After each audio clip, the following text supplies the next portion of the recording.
Has GM's plan of taking on Tesla and other EV manufacturers misfired?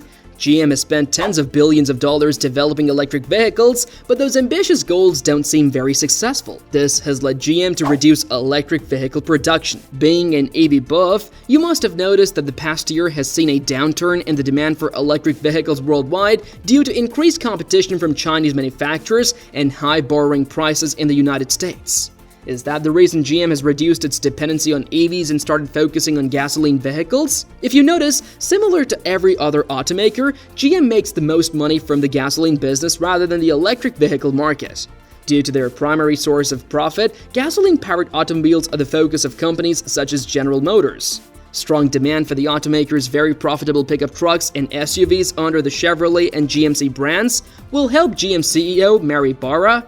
Barclays increased its target price for GM shares by 10% to $55 some time ago, citing strong sales of the company's truck and SUV lines. The year got off to a solid start according to GM Chief Financial Officer Paul Jacobson, and the business felt optimistic about the direction of demand. The market for battery electric vehicles has seen erratic, and legacy U.S. automakers, which mainly rely on sales of large trucks and SUVs, have been hindered by increased costs associated with electrifying their portfolios. It seems like the journey ahead is not easy for GM. Mary T. Barra, the CEO of GM, called the delays in EV manufacturing as disappointing and attributed them to a supplier's failure to provide automated manufacturing equipment. You must be wondering if there are many more reasons behind GM electric vehicle rollout delay. Electric vehicles are hot, and that's exactly where GM wants to be. CEO Mary Barra is betting big on EVs, aiming to sell a whopping $280 billion worth by 2030. But investors are getting nervous. Here's why. GM only built 50,000 EVs in the first half of the year, and most of them were older Chevy Bolts. The new fancy Ultium batteries they are building haven't shown up in many cars yet, less than 3,000 so far. Some experts say GM is way behind schedule, and that could be a bumpy road for their electric dreams. There are currently 2 more Ultium factories being built in Tennessee and Michigan.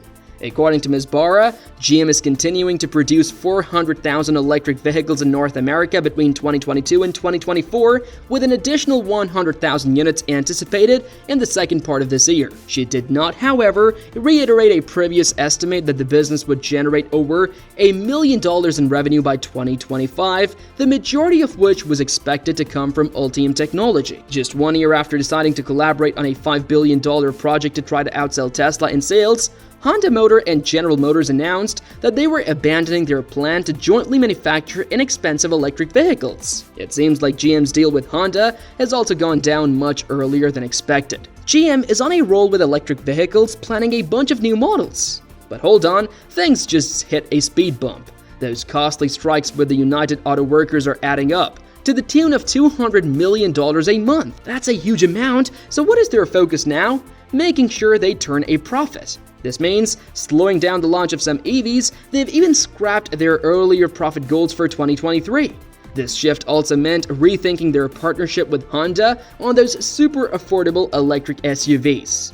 In a joint statement, they said, "We both still love affordable EVs, but this teamwork isn't working just yet." In a shift in strategy, GM is hitting the brakes on its collaboration with Honda to develop budget-friendly electric vehicles.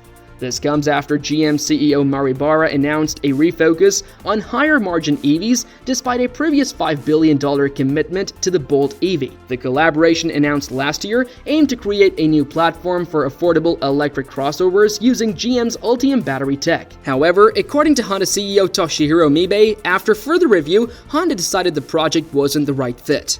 With the automotive industry undergoing a major transition toward electric vehicles, Volkswagen is making every effort to stay competitive against strong rivals. But the truth is, it is not going in the right direction, and due to that, there have been a lot of layoffs in the company. You can say Volkswagen is a good example of an automobile company moving out of the EV segment. Volkswagen, the king of cars in Europe, is having a bit of a rough patch. They're facing some stiff competition in the electric vehicle market, and things are getting real. Their CEO Thomas Schaefer even admitted they're not keeping up with the electric revolution. Thomas Schaefer brought up the company's serious problems such as excessive expenses and low productivity, which are harming its ability to compete in the market during a staff meeting. Volkswagen has taken decisive action to ensure its place in the EV market as a result of these difficulties. Volkswagen unveiled a cost-cutting plan in June 2023 with the goal of saving 10 billion euros by 2026 in order to address its financial difficulties. Volkswagen is taking action to remake itself in the EV era as it realizes how urgent its situation is. While reducing employment is a big component of the plan, most cost-cutting measures will come from other sources. Volkswagen's difficulties are a reflection of the larger difficulties faced by most of the automakers. One thing is certain based on all of these reports: China is to blame for the current situation. According to the Financial Times, US officials have warned Beijing that if Beijing attempts to address its overcapacity issues by dumping goods in foreign markets, such as electric vehicles and lithium-ion batteries. Wow. China's car industry is shifting gears. They zoomed past Japan last year to become the world's biggest car exporter. We're talking a jump from 1.1 million cars shipped in the previous year to a whopping 4.9 million. That's some serious growth. Electric vehicles are definitely playing a role in this boom. Over 1.2 million of those exported vehicles were electric, which is roughly 29% of the total. Think about it, that's almost a third of all cars leaving China powered by electricity. Traditional cars with internal combustion engines make up the remaining 75% according to data from Shanghai consultancy Automobility. According to Beijing research firm Gavekal Research, the capacity utilization rate of China's vehicle manufacturing industry has been primarily between 70 and 75% in recent quarters, lower than the range of 76 to 82% that was typical prior to 2020. Exports were pushed as China's EV output surged 38% to 9.5 million vehicles in the previous year. The percentage of EVs sold among new cars increased from 26% in 2022 to 32% last year, despite the growth rate slowing. Auto executives' forecasts of a wave of consolidation that will leave only a few companies in the world's largest vehicle industry have been fueled by the slowing pace of sales growth. Wang Chuangfu, the big boss at BYD, the world's #1 EV car maker, is at a conference brimming with optimism.